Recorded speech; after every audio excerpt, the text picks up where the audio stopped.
सोचा है कि बाइनोक्यूलर से देखे जाने पर दूर की चीजें हमारे करीब क्यों दिखाई देती हैं। बाइनोक्यूलर्स के सामने लगे दो ट्रांसपेरेंट मटेरियल क्या हैं जिनके कारण चीजें जो दूर हैं करीब दिखाई देती हैं। बहुत ही छोटी चीजें देखने के लिए या छोटे साइज के फॉन्ट को पढ़ने के लिए हम क्या चीज है जो यूज करते हैं।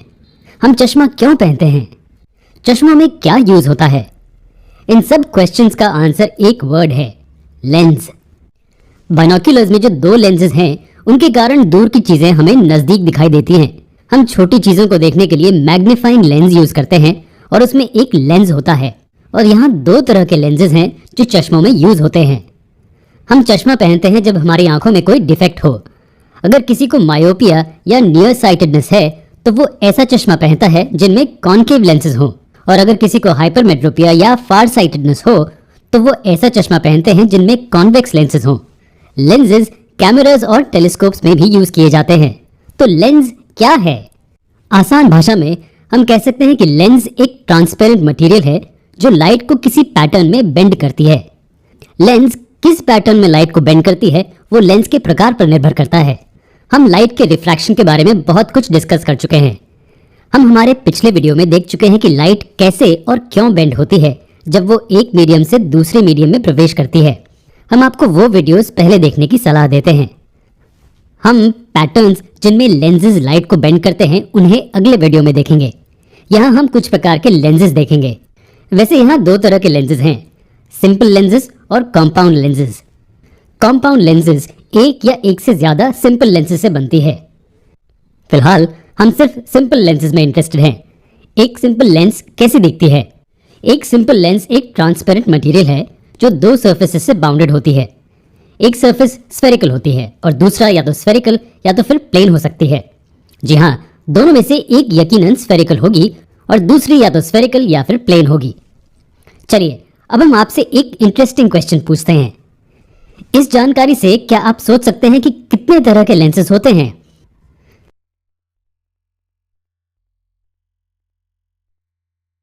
यहाँ 6 तरह के सिंपल लेंसेज हैं। जी हाँ, 6। और ये कुछ ऐसे दिखते हैं। नोट कीजिए कि ये 2 डायमेंशनल स्पेस में ड्रॉ किए हुए हैं, लेकिन आप इनकी अपीयरेंस को 3 डायमेंशंस में भी इमेजिन कर सकते हैं। एक सिंपल बाइकॉन्वेक्स लेंस वो लेंस है जिसमें दो बाउंडिंग सर्फेसेस स्फेरिकल और अंदर की ओर कर्व्ड हैं। उसी तरह से बाइकॉन्केव लेंस वो लेंस है जिसमें दो स्फेरिकल सर्फेसेस हैं और वो दोनों ही बाहर की ओर कर्व्ड हैं।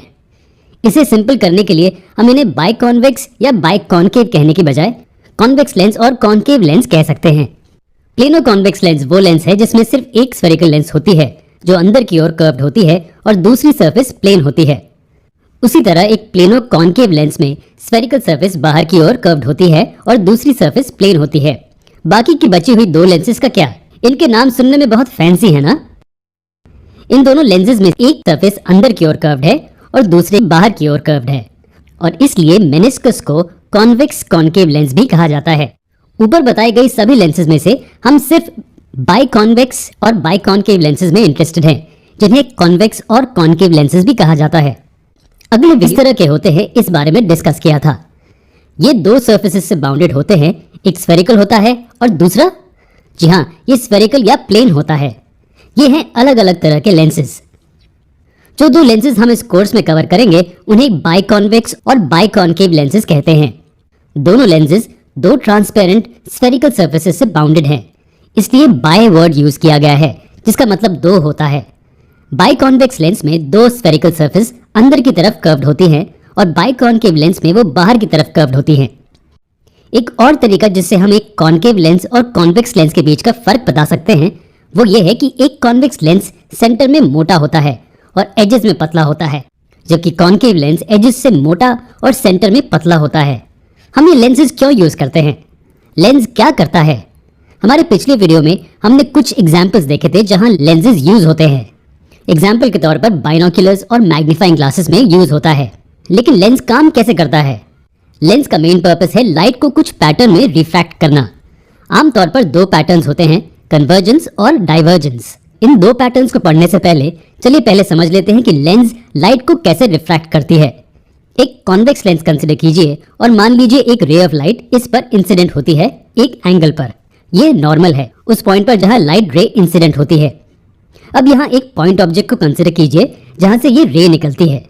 जब ये लेंस में प्रवेश करेगी तो क्या होगा, ये रे एक मीडियम से दूसरे तक एक एंगल पर ट्रैवल कर रही है, इसलिए लेंस में प्रवेश करने के बाद स्पीड बदल जाएगी जो कि बेंडिंग में रिजल्ट करेगा। लेंस के अंदर की स्पीड बढ़ेगी या घटेगी, लाइट कहाँ बेंड होगी, ये इंसिडेंट मीडियम पर डिपेंड करेगा। मान लीजिए ये मीडियम एयर है, तो इस टेबल से हम देख सकते हैं कि ग्लास का रिफ्रैक्टिव इंडेक्स एयर से कहीं ज्यादा है।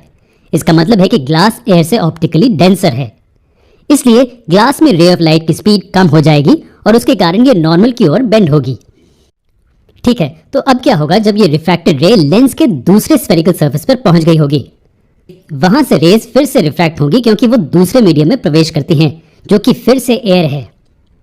आप देखेंगे कि इस बार वो नॉर्मल से दूर बेंड होगी। क्या आप बता सकते हैं क्यों? क्योंकि ग्लास एयर से ऑप्टिकली डेंसर है और एयर में प्रवेश करने के बाद रे की स्पीड बढ़ जाती है और वो नॉर्मल से दूर बेंड होगी और इस तरह से लाइट रे कॉन्वेक्स लेंस से रिफ्रैक्ट होती है।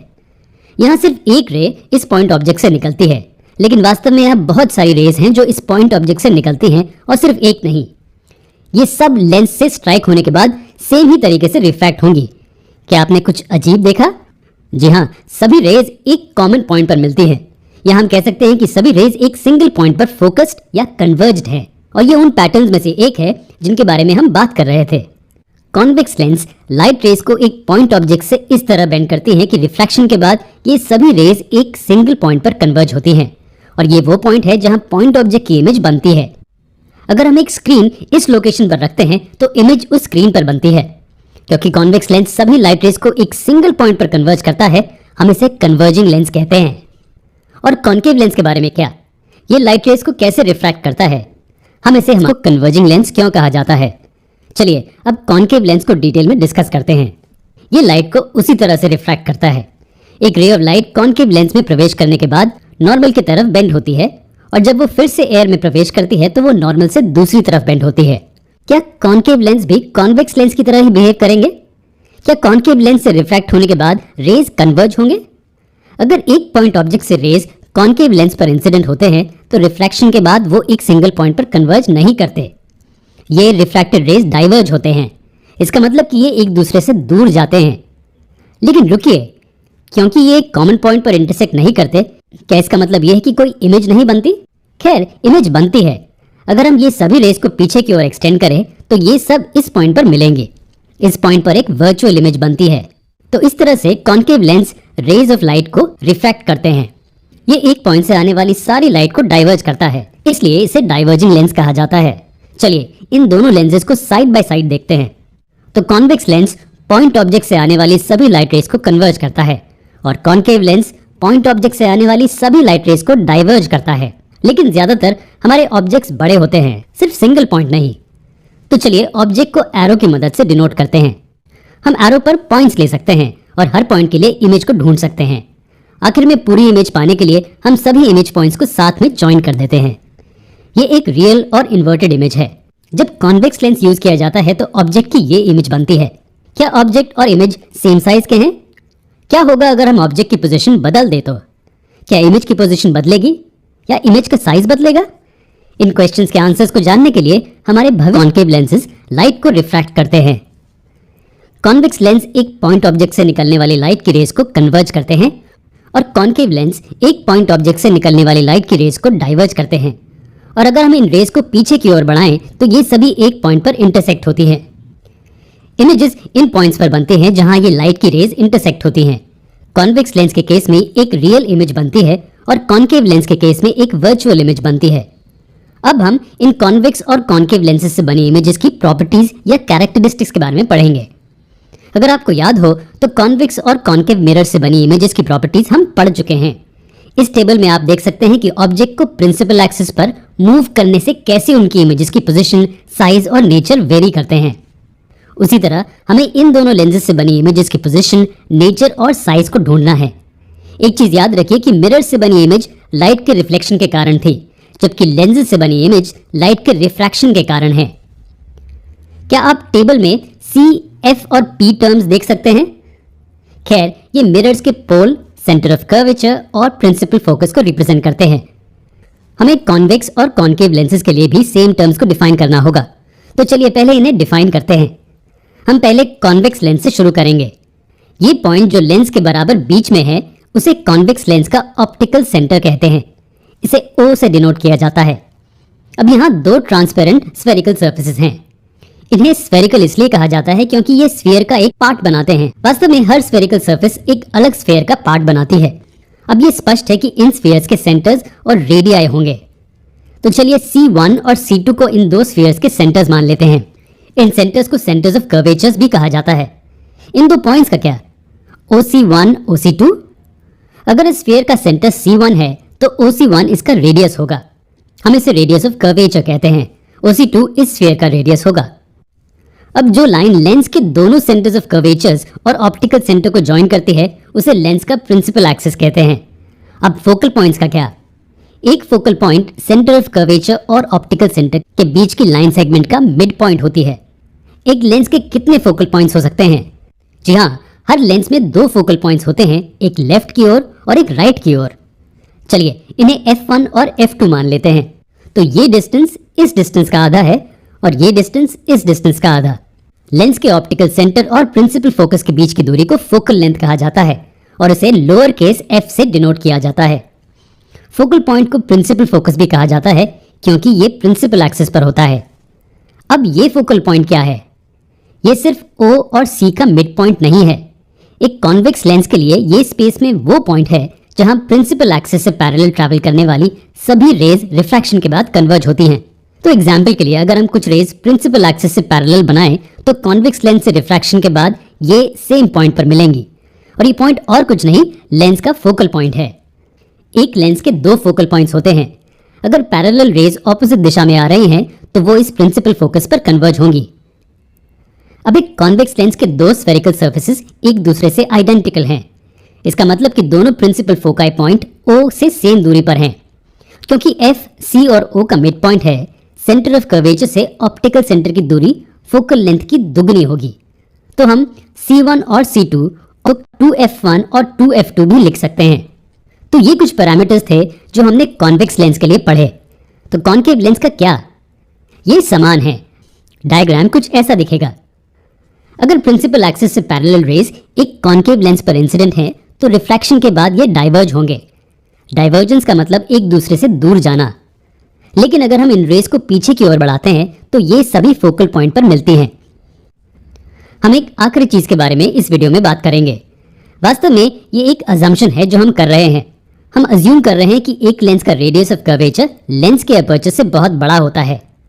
अपर्चर लेंस की वो ओपनिंग है जिससे लाइट लेंस में प्रवेश करती है। हमारे लेंस की स्फेरिकल सरफेस सभी तरह से ट्रांसपेरेंट है, लेकिन हम लाइट को लेंस में प्रवेश करने से कोई ओपेक चीज को लेंस के एक हिस्से पर रखकर कंट्रोल कर सकते हैं। मैथमेटिकली ये अपर्चर ये लेंथ है। इसे लेंस की लेंथ या लेंस के पार्ट की लेंथ जहां से लाइट पास हो सकती है कह सकते हैं। तो हमारा अजम्पशन यहाँ ये है कि लेंस का अपर्चर लेंस के रेडियस ऑफ कर्वेचर से बहुत छोटा होता है। अगले वीडियो में हम इन लेंसेज से बनी इमेजेस की लेंस द्वारा बनी इमेजेस की प्रॉपर्टीज को पढ़ेंगे। कॉन्वेक्स लेंस को कन्वर्जिंग लेंस भी कहते हैं क्योंकि ये एक पॉइंट ऑब्जेक्ट से आने वाली सारी लाइट को एक सिंगल पॉइंट पर कन्वर्ज कर देता है। सारी रिफ्रैक्टेड रेज एक सिंगल पॉइंट पर जमा हो जाती हैं और यही वो पॉइंट है जहां इमेज फॉर्म होती है। अब अगर आप ध्यान दें तो हर रे दोनों बाउंड्रीज पर 2 बार रिफ्रैक्ट हुई है, लेकिन इसे आसान बनाने के लिए हम लेंस के अंदर हो रहे रिफ्रैक्शन को निकाल देंगे। ये ठीक है अगर हम ऐसा करें क्योंकि ये फिलहाल हमारे लिए इंपॉर्टेंट नहीं है। तो अब हम ऐसा करेंगे, अंदर कोई भी रे ना दिखाने के बजाय हम इंसिडेंट रे को अंदर आधी दूरी तक बढ़ाएंगे और अज्यूम करेंगे कि ये इस पॉइंट से रिफ्रैक्ट करती है। हमने जो कहा चलिए उसे दोबारा दोहराते हैं। ऐसे 2 रिफ्रैक्शंस दिखाने के बजाय हम अज्यूम करेंगे कि इस पॉइंट से रिफ्रैक्शन ऐसा है। अब आमतौर पर हमारे ऑब्जेक्ट्स एक सिंगल पॉइंट नहीं होते बल्कि 3 डायमेंशनल होते हैं। यहाँ एक एग्जाम्पल दिया गया है कि एक 3D ऑब्जेक्ट की इमेज कैसे दिखती है अगर ऑब्जेक्ट F1 और 2F1 के बीच है। इमेज साइज में बड़ी है और इन्वर्टेड है। ये इमेज वास्तव में एक रियल इमेज है क्योंकि ये इन्वर्टेड है और ये लेंस के दूसरी तरफ 2F2 के पार पर बनी है। क्या होगा अगर हम ऑब्जेक्ट की पोजीशन बदल दें? तो क्या होगा अगर हम इसे 2F1 पर रख दें? इमेज कुछ इस तरह दिखेगी। नोटिस कीजिए कि इसका साइज ऑब्जेक्ट के समान ही है, लेकिन ये अभी भी इन्वर्टेड है और इमेज की पोजीशन भी बदल गई है। अब ये दूसरी तरफ एग्जैक्टली 2f2 पर बनी है। इमेज मिरर से उतनी ही दूरी पर बनती है जितनी दूरी पर दूसरे साइड पर ऑब्जेक्ट है मिरर से। ठीक है, तो इन दो एग्जाम्पल से आप क्या कंक्लूड कर सकते हैं?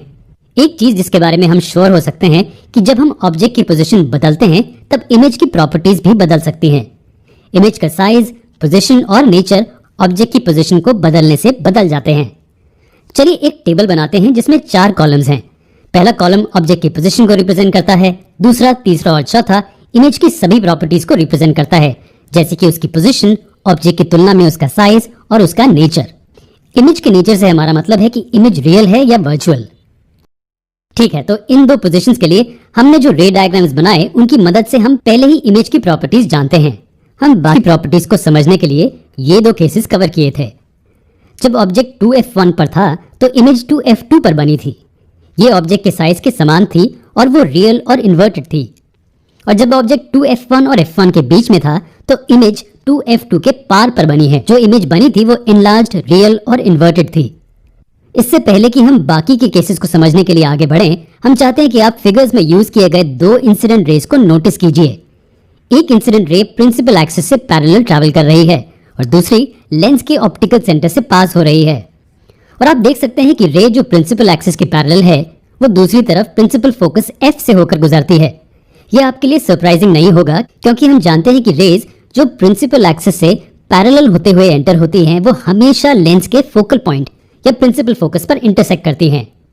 दूसरी इंसिडेंट रे का क्या? ये ऑप्टिकल सेंटर से गुजरती है और इंसिडेंट रे की ही दिशा में बाहर निकलती है। और ये कोई भी दूसरी इंसिडेंट रे के लिए भी ऐसा ही होगा। जब तक ये रेज ऑप्टिकल सेंटर से गुजर रही हैं, ये सेम ही दिशा में बाहर निकलेंगी। अब हम चाहते हैं कि आप दूसरी रे के केस को भी समझें। चलिए अब हम एक नए पेज पर चलते हैं और एक कॉन्वेक्स लेंस ड्रॉ करते हैं। एक्चुअल रिफ्रैक्शन कुछ ऐसे दिखेगा। ये 2 बार रिफ्रैक्ट होता है, एक बार यहाँ और फिर यहाँ। जब ये लेंस में प्रवेश करता है तो रे नॉर्मल की ओर बेंड होती है। जी हाँ, ये दिशा बदल लेती है। लेकिन दूसरी रिफ्रैक्शन यहाँ रे को उसकी ओरिजिनल दिशा में वापस ले आती है। तो ये दिशा इस दिशा के समान है और रिप्रेजेंटेशन के लिए हम इस रे को ऐसे ड्रॉ करते हैं। इसलिए हम कहते हैं कि रे जो लेंस के ऑप्टिकल सेंटर से गुजरती है वो सेम दिशा में बाहर निकलती है। अब चलिए वापस उस पेज पर चलते हैं जहां हमारे पास वो टेबल और 2 फिगर्स थे। हमने ये दोनों केसेस कवर कर लिए हैं और अब हम दूसरे केसेस की ओर बढ़ सकते हैं। और इसे आसान बनाने के लिए हम बाकी केसेस के लिए 3D ऑब्जेक्ट्स के बजाय ऊपर की तरफ पॉइंटिंग एरो को यूज कर सकते हैं। तो चलिए पहले इससे शुरू करते हैं। यहाँ ऑब्जेक्ट 2f1 के पीछे है। हम एरो पर टॉप पॉइंट लेंगे और इसकी इमेज बनाने की कोशिश करेंगे।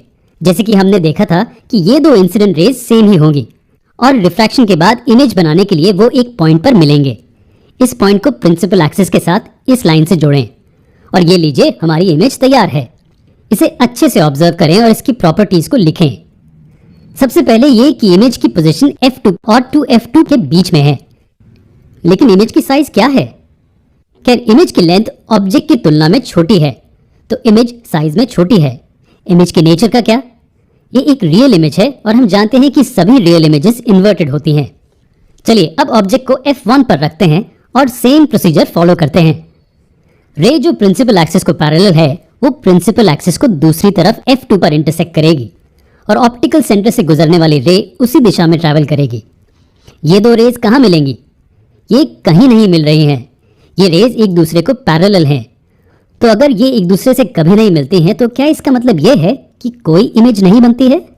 जी हाँ, ये सही है। जब ऑब्जेक्ट प्रिंसिपल फोकस f1 पर होता है तो कॉन्वेक्स लेंस से कोई भी इमेज नहीं बनती है। लेकिन हम ये कह सकते हैं कि इमेज इन्फिनिटी पर बनी है। इसका मतलब ये है कि ये एक दूसरे से इन्फिनिटली दूर मिलते हैं। ये इमेज हाईली इनलार्ज्ड है। आप इसे इस तरीके से सोच सकते हैं। ये पैरेलल रेज एक दूसरे से बहुत दूर एक पॉइंट पर मिलते हैं। अगर हम उस पॉइंट को प्रिंसिपल एक्सिस से जोड़ते हैं तो इमेज का साइज बहुत बड़ा होगा। हम कह सकते हैं कि ये हाईली इनलार्ज्ड है। ये इमेज भी रियल और इन्वर्टेड है। हमें अभी इन दोनों केसेस को समझना बाकी है। हम केसेस में कॉन्वेक्स लेंस द्वारा बनी इमेजेस की प्रॉपर्टीज को हम समझ चुके हैं। क्या होगा अगर ऑब्जेक्ट इन्फिनिटी पर हो? इसकी इमेज कहाँ बनेगी? इन्फिनिटी पर ऑब्जेक्ट से सभी रेज को एक दूसरे से पैरेलल माना जाता है। यहाँ 2 केसेस हो सकते हैं। पहला, लाइंस प्रिंसिपल एक्सिस को पैरेलल हैं और दूसरा, लाइंस एक दूसरे से पैरेलल हैं लेकिन प्रिंसिपल एक्सिस को पैरेलल नहीं हैं। दोनों केसेस में लेंस से रिफ्रैक्ट होने के बाद पैरेलल रेज एक सिंगल पॉइंट पर कन्वर्ज होते हैं, लेकिन यहाँ एक छोटा सा फर्क है। अगर रेज प्रिंसिपल एक्सिस को पैरेलल हैं तो कन्वर्जेंस का पॉइंट फोकल पॉइंट F1 पर दिखाई देता है, लेकिन अगर ये प्रिंसिपल एक्सिस से पैरेलल ना हो तो कन्वर्जेंस का पॉइंट इस लाइन के साथ प्रिंसिपल एक्सिस के ऊपर या नीचे हो सकता है। जब ऑब्जेक्ट इन्फिनिटी पर होता है तो इमेज स्पेस में एक सिंगल पॉइंट पर बनती है। इस पॉइंट को फोकस कहा जाता है। क्योंकि इमेज एक सिंगल पॉइंट पर बनती है, इसे पॉइंट साइज इमेज कहते हैं, और क्योंकि ये पॉइंट साइज है, ये बहुत ही छोटी होती है। ये इमेज रियल और इन्वर्टेड भी होती है। ठीक है, टेबल में सिर्फ एक केस बाकी है। क्या होगा अगर ऑब्जेक्ट F1 और O के बीच में रखा हो तो? हम चाहते हैं कि पहले उस केस के लिए आप रे डायग्राम बनाने की कोशिश करें। चलिए हमारे ऑब्जेक्ट को F1 और O के बीच में कहीं भी रखते हैं। ये इंसिडेंट रे जो प्रिंसिपल एक्सिस को पैरेलल है F2 पर रिफ्रैक्ट करेगी, और ये रे जो ऑप्टिकल सेंटर के आर पार जा रही है वो कुछ ऐसे दिखेगी। क्या आपने कुछ ऑब्जर्व किया? ये रिफ्रैक्टेड रेज डाइवर्ज हो रही हैं या कन्वर्ज हो रही हैं? खैर, ये डाइवर्ज हो रही हैं। इसका मतलब ये है कि ये एक दूसरे से दूर जा रही हैं। तो क्या इसका मतलब है कि इस केस में कोई भी इमेज नहीं बनती है? असल में एक इमेज बनती है। अगर आप दोनों रेज को पीछे की ओर बढ़ाते हैं तो ये एक पॉइंट पर मिलती है, और ये एरो के टॉप पॉइंट के इमेज की लोकेशन है। अगर हम इस पॉइंट को प्रिंसिपल एक्सिस से जोड़ते हैं तो हमें पूरी इमेज मिलती है। अब क्या आप हमें इसकी प्रॉपर्टीज बता सकते हैं? पहले हम देख सकते हैं कि ये लेंस के सेम साइड पर बनी है। आप ये क्लियरली देख सकते हैं कि ये एक एनलार्ज्ड इमेज है, और ये इमेज वर्चुअल और इरेक्ट भी है। इसके साथ ही एक कॉन्वेक्स लेंस से बनी इमेजेस की प्रॉपर्टीज के सभी केसेस को हम समझ चुके हैं। प्लीज इन्हें दोबारा देखें। चलिए अब एक नई स्क्रीन पर डिस्कस किए गए हर केस के लिए रे डायग्राम्स बनाकर देखते हैं। ये सभी रे डायग्राम्स कॉन्वेक्स लेंस से बनी इमेजेस की प्रॉपर्टीज को रिप्रेजेंट करते हैं। चलिए सभी प्रॉपर्टीज को जल्दी से दोहराते हैं। जब ऑब्जेक्ट F1 और O के बीच में होता है तो उसकी इमेज इनलार्ज्ड होती है, लेकिन नेचर में वर्चुअल होती है। जब ऑब्जेक्ट F पर होता है तो इमेज ज्यादा इनलार्ज्ड होती है। हम अज्यूम करते हैं कि रिफ्रैक्टेड रेज इन्फिनिटी पर मिलते हैं क्योंकि ये पैरेलल हैं। अब आगे क्या? जब ऑब्जेक्ट 2F1 और F1 के बीच में होता है तो इमेज रियल होती है और उसका साइज कम हो जाता है।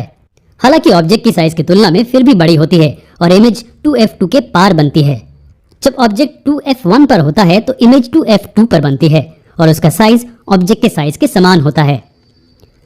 अगर ऑब्जेक्ट 2F1 के पार हो तो इमेज का साइज और घट जाता है, और जब ऑब्जेक्ट बहुत ही ज्यादा दूर हो तो इमेज लगभग पॉइंट साइज हो जाती है। बनी इमेजेस की प्रॉपर्टीज के बारे में पढ़ा था। ये टेबल उन प्रॉपर्टीज को रिप्रेजेंट करता है। जैसे कि आप टेबल में क्लियरली देख सकते हैं कि जैसे ही ऑब्जेक्ट की पोजीशन बदलती है, इमेज की प्रॉपर्टीज भी बदल जाती हैं। उसी तरह हम कॉन्केव लेंस से बनी इमेजेस की प्रॉपर्टीज के बारे में पढ़ेंगे।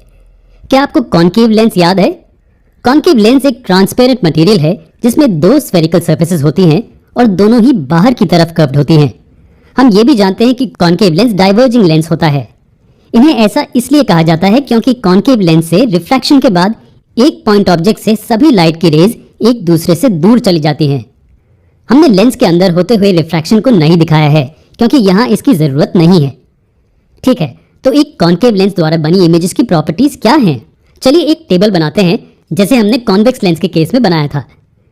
एक्सट्रीम लेफ्ट में जो कॉलम है वो प्रिंसिपल एक्सिस पर ऑब्जेक्ट की कई पोजीशंस को रिप्रेजेंट करता है। हम यहाँ हर केस के लिए रे डायग्राम्स ड्रॉ करेंगे। चलिए पहले इस वाले से शुरू करते हैं जब ऑब्जेक्ट F1 और O के बीच में है। यहाँ टॉप पॉइंट को कंसिडर कीजिए। हम पहले इमेज की लोकेशन को ढूंढने की कोशिश करेंगे। नोट कीजिए इसका रे डायग्राम ड्रॉ करने के लिए कि एक पॉइंट से दो रेज काफी हैं। हम कौन सी दो रेज ले सकते हैं? हम कॉन्केव लेंस के लिए भी वही सेम रेज लेंगे जो हमने कॉन्वेक्स लेंस के लिए ली थी। पहले जब इंसिडेंट रे ऑप्टिकल सेंटर से होकर गुजर रही है, ये सेम दिशा में ही ट्रैवल करेगी। दूसरी रे का क्या? दूसरी रे ऐसे रिफ्रैक्ट होगी। अगर हम इसे पीछे की ओर बढ़ाते हैं तो ये प्रिंसिपल फोकस F1 से होते हुए गुजरेगी, और ये वो पॉइंट ऑफ इंटरसेक्शन है जहां इमेज बनती है। पूरी इमेज पाने के लिए हम इस पॉइंट को प्रिंसिपल एक्सिस के साथ जोड़ देंगे। इमेज को सिर्फ देखने से आप कौन सी प्रॉपर्टीज पहचान सकते हैं? खैर, पहले तो ये इमेज के मुकाबले साइज में बहुत छोटी है। ये F1 और O के बीच बनी है। ये वर्चुअल और इरेक्ट इमेज है। तो ये वो केस है जब ऑब्जेक्ट की पोजीशन F1 और O के बीच में होती है। उसी तरह ये रे डायग्राम्स हमें दूसरे कुछ ऑब्जेक्ट की पोजीशन से मिलेंगे। ये सब अलग रे डायग्राम्स हैं जो हमें ऑब्जेक्ट को अलग पोजीशंस पर रखने से मिलेंगे। सिर्फ ये केस को हमने कंसिडर नहीं किया है जहां ऑब्जेक्ट इन्फिनिटी पर रखा होता है। हम इस पर जल्दी आएंगे। अभी के लिए इन रे डायग्राम्स को ध्यान से ऑब्जर्व करें। नोटिस कीजिए कि इमेज को क्या होता है जब ऑब्जेक्ट लेंस से दूर हो जाता है। आप देख सकते हैं कि ऑब्जेक्ट की कोई भी पोजीशन के लिए जो इमेज बनती है वो हमेशा छोटी, वर्चुअल और इरेक्ट होती है। इमेज की पोजीशन को भी देखिए, ये हमेशा F1 और O के बीच में ही बनती है। चाहे हम मिरर से कितना भी दूर क्यों ना चले जाएं, इमेज हमेशा F1 और O के बीच में ही बनेगी। क्योंकि टेबल में पहले 5 केसेस सामान्य हैं, चलिए इस पहले कॉलम के राइट की ओर के सिर्फ 2 कॉलम्स को यूज करते हैं, इमेज की पोजीशन, साइज और स्वभाव। पहले 5 केसेस के लिए जो इमेज बनती है वो F1 और O के बीच में ही होगी और इसका साइज छोटा होगा और इसका स्वभाव वर्चुअल और इरेक्ट होगा। इन सब 5 केसेस के लिए ये प्रॉपर्टीज कॉमन हैं। इस केस का क्या जब ऑब्जेक्ट लेंस से इन्फिनिट दूरी पर रखा हो तो? खैर, एक ऑब्जेक्ट के लिए जो इन्फिनिटी पर रखा हो, हम सभी रेज जो लेंस तक पहुंचती हैं उन्हें एक दूसरे से पैरेलल कंसिडर करते हैं। ये रेज रिफ्रैक्शन के बाद डाइवर्ज होती हैं। लेकिन जब हम इन रेज को पीछे की ओर बढ़ाते हैं तो ये एक सिंगल पॉइंट पर मिलती हैं और इस पॉइंट को क्या कहा जाता है? जी हाँ, इस पॉइंट को फोकस कहा जाता है। हमारे केस में ये प्रिंसिपल फोकस है। हालांकि ये हर बार नहीं होगा। एग्जाम्पल के लिए जब पैरेलल रेज इस दिशा में ट्रैवल करती हैं तो ऐसा प्रतीत होता है कि रेज इस पॉइंट से आ रही हैं जो कि फोकस है, लेकिन प्रिंसिपल फोकस नहीं है। ये इमेज भी वर्चुअल और इरेक्ट है और क्योंकि ये एक सिंगल पॉइंट पर बनती है इसका साइज बहुत ही छोटा है। चलिए अब टेबल पर वापस चलते हैं। जब ऑब्जेक्ट इन्फिनिटी पर होता है तो इमेज फोकस पर बनती है। इमेज पॉइंट साइज होती है और ये वर्चुअल और इरेक्ट होती है। ठीक है, तो ये एक कॉनकेव लेंस द्वारा बनी इमेज की प्रॉपर्टीज थी। लेंसेज से बनी इमेजेस की प्रॉपर्टीज को स्टडी कर रहे थे। कुछ समय लें और उन प्रॉपर्टीज को दोबारा देखें। उनमें से इमेज की पोजीशन स्पेस में एक प्रॉपर्टी है। इन टेबल से हम देख सकते हैं कि इमेज की पोजीशन बदल जाती है जब ऑब्जेक्ट की पोजीशन बदलती है। एक इक्वेशन या फॉर्मूला है जो हमें ऑब्जेक्ट और इमेज की पोजीशन के बीच का रिलेशन देता है और उस फॉर्मूले को हम लेंस इक्वेशन कहते हैं। चलिए पहले हम इस इक्वेशन को लिख लेते हैं। ये लेंस इक्वेशन है 1/f 1/v माइनस 1/u के समान है। इस इक्वेशन में 3 अननोन क्वांटिटीज हैं। u लेंस से ऑब्जेक्ट के डिस्टेंस को रिप्रेजेंट करता है, v लेंस से इमेज के डिस्टेंस को रिप्रेजेंट करता है और f फोकल लेंथ है। इसे समझने के लिए चलिए एक कॉन्वेक्स लेंस का केस कंसिडर करते हैं जहां ऑब्जेक्ट 2f1 के पार रखा है। तो यहाँ f क्या होगा? ये लेंस के ऑप्टिकल सेंटर O और प्रिंसिपल फोकस के बीच का डिस्टेंस है। ये डिस्टेंस f के समान होगा और ये डिस्टेंस u होगा और ये v होगा। ये लेंस इक्वेशन सभी स्फेरिकल लेंसेज और ऑब्जेक्ट की कोई भी पोजीशन के लिए वैलिड है। हालांकि हम इस इक्वेशन को डायरेक्टली यूज नहीं कर सकते हैं। यहाँ कुछ साइन कन्वेंशंस हैं जो हमें फॉलो करने होंगे इसे यूज करने से पहले। और वो कन्वेंशंस क्या हैं? हम कार्टेशियन साइन कन्वेंशंस फॉलो करते हैं। क्या आपको कार्टेशियन साइन कन्वेंशंस याद हैं जो हमने स्फेरिकल मिरर्स के लिए देखे थे? वो ये रहे। ऑब्जेक्ट हमेशा मिरर के लेफ्ट की ओर रखा जाता है। डिस्टेंसेस हमेशा पोल से मेजर किए जाते हैं। राइट की ओर के डिस्टेंसेस पॉजिटिव हैं और लेफ्ट की ओर के नेगेटिव हैं और प्रिंसिपल एक्सिस के ऊपर के डिस्टेंसेस पॉजिटिव हैं और उसके नीचे वाले नेगेटिव हैं। ये कॉन्सेप्ट लेंसेज के लिए भी सामान्य है। हमारे लेंस के लिए हम ऑप्टिकल सेंटर को ओरिजिन मान लेते हैं। तो फर्स्ट कन्वेंशन जो हम फॉलो करते हैं वो ये है कि हम हमेशा हमारे ऑब्जेक्ट को ओरिजिन या ऑप्टिकल सेंटर के लेफ्ट की ओर रखेंगे। क्या आप सेकंड कन्वेंशन गेस कर सकते हैं? सेकंड कन्वेंशन जो हम फॉलो करते हैं वो ये है कि हम सभी डिस्टेंसेस को ऑप्टिकल सेंटर से मेजर करते हैं। एग्जाम्पल के लिए अगर हम ऑब्जेक्ट पर ये पॉइंट लेते हैं तो इस पॉइंट का डिस्टेंस लेंस के ऑप्टिकल सेंटर से मेजर किया जाता है कुछ ऐसे। थर्ड और फोर्थ कन्वेंशंस आसान हैं और वो ये रहे। हमें यकीन है कि ये सेल्फ एक्सप्लेनेटरी हैं। हम प्रिंसिपल एक्सिस के ऊपर और नीचे क्या मेजर करते हैं? जी हाँ, ऑब्जेक्ट और इमेज की हाइट। और हम ऑप्टिकल सेंटर के राइट और लेफ्ट की ओर क्या मेजर करते हैं? जी हाँ, ऑब्जेक्ट और इमेज की पोजीशन। लेकिन फर्स्ट साइन कन्वेंशन के अनुसार ऑब्जेक्ट हमेशा ऑप्टिकल सेंटर के लेफ्ट की ओर रखा जाता है। इसका मतलब कि लेंस से ऑब्जेक्ट का डिस्टेंस हमेशा नेगेटिव होगा, लेकिन इमेज का डिस्टेंस पॉजिटिव या नेगेटिव होना उसकी पोजीशन पर निर्भर करता है। लेकिन फोकल लेंथ का क्या? ठीक है, तो फोकल लेंथ लेंस के दोनों साइड्स पर मेजर की जा सकती है, राइट? क्या ये दोनों साइड्स के लिए सेम है? जी हाँ, लेंथ दोनों साइड्स पर सेम है। इस वजह से यहाँ फिफ्थ रूल है जो हमें लेंस के फोकल लेंथ के साइन कन्वेंशन के बारे में बताता है। कॉन्वेक्स लेंस के लिए फोकल लेंथ पॉजिटिव कंसीडर की जाती है और कॉन्केव लेंस के लिए नेगेटिव की जाती है। तो ये थे 5 साइन कन्वेंशंस जो हम लेंस इक्वेशंस के लिए यूज करते हैं। एक स्फेरिकल लेंसेज से बनी इमेज की प्रॉपर्टीज ऑब्जेक्ट की पोजीशन के अनुसार बदल जाती हैं। इनमें से एक प्रॉपर्टी जो बदलती है वो है इमेज का साइज। लेकिन अगर हम इमेज के साइज को ऑब्जेक्ट के साइज से कंपेयर करें तो हमारे पास एक टर्म है जो इमेज के साइज को ऑब्जेक्ट के साइज के साथ रिलेट करता है और इसे मैग्निफिकेशन कहा जाता है, जो एक लेंस द्वारा प्रोड्यूस किया जाता है। इसे size of the image to the size of the object के रेशियो के रूप में डिफाइन किया जाता है। इसे m से डिनोट किया जाता है। मैथमेटिकली हम इसे m is equal to the size of the image over the size of the object भी लिख सकते हैं। लेकिन हमारे रे डायग्राम में इमेज और ऑब्जेक्ट के साइजेस और कुछ नहीं लेकिन इमेज और ऑब्जेक्ट की हाइट्स हैं, तो इसका रेशियो और कुछ नहीं लेकिन hi ओवर ho है, जहां hi और ho इमेज और ऑब्जेक्ट की हाइट्स हैं। ठीक है, चलिए अब जल्दी से 2 केसेस को कंसिडर करते हैं। पहला केस वो है जब n 1 से ज्यादा है और दूसरा केस वो है जब ये 1 से कम है।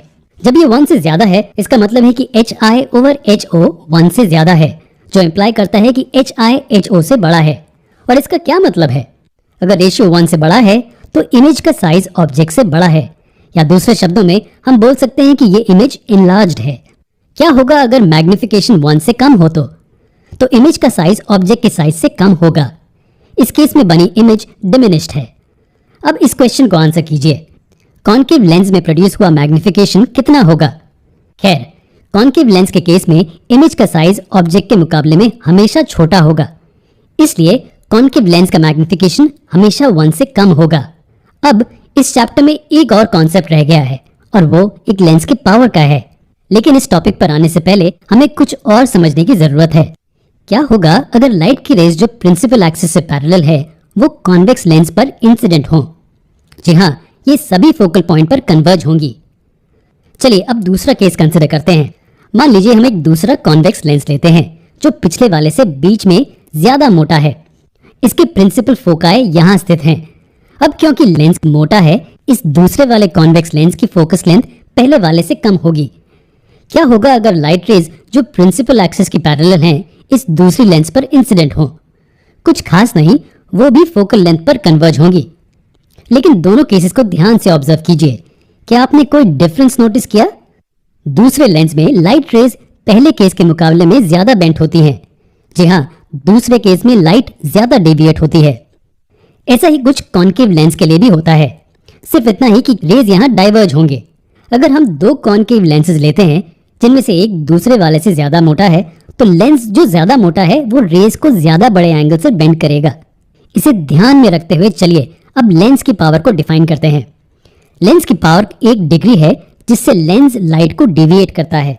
क्या आप हमें बता सकते हैं कि ये किस पर डिपेंडेंट है?